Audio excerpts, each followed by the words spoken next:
Chilli করেছে ওর মা। তখন মা কি হয়েছে চিলি করিস কে? কল মা জামানাকে নিয়ে গেছে চুলি। কেরা নিয়ে গেল? কল গোলাপের বেটা। জানেন আপনি? কি জানার কো মানে চিল্লা চিল্লি জানে যে মেয়ের মা যখন কান্দে তখন চিকড়ে চিকড়ে শুনে তো এই খুলি তাইলাম খুলি তাই তখন মেয়ে ফিরে আবার ভুন্ডে করে তুলে নিয়ে গেল। তে মেয়ে বাড়াইছে, মেয়ে বাড়ানোর সাথে হলো গোলাপের বেটা নাজমল মনে করো নুই হলি করছে গাড়ি আনার সাথেই হলো বেডি হলো কাল চিগির মারছে। কাল চিগির মারার পরেতে আমি বিছনার থেকে উঠছি, উঠে আমি তো জোরে যার পাই না। আমি হলো আমার সুস্থ মানুষ ঠ্যাং ভাঙ্গা অ্যাক্সিডেন্ট হয়েছিলাম। পরে হইলো আমি চিগির মারছে, আমি তো এলাকা চলে তোর হাতে কুটি চিগির মারল।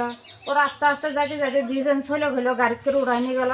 ওর আমি চিগির মারলাম, চিগির মারাতে আমার আশপাশি সবাই হইলো জ্বর হইলো। তোমার কি হয়েছে? আমার মেয়ে নাজমুল মেয়ে ওঠায় দুই নগ আসামি নাজমুল মেয়ে ওঠায় নিয়ে যায় আশিক মেয়ের হাতে তুলে দেয়। আমি 2 দিন খোঁজাখুঁজি করে না পাওয়ার কারণে আমি থানায় যায় মামলা করি। আমি মোহাম্মদ জাবেদ আলী আমার মেয়ে জামিরুন খাতুনকে না পাইয়া আমি মনে করেন যে নম্বর চেয়ারম্যানকে বলায় অবগত হইয়া তারা ব্যর্থ হওয়ার পরে আমি মামলা দায়ের করে দিই।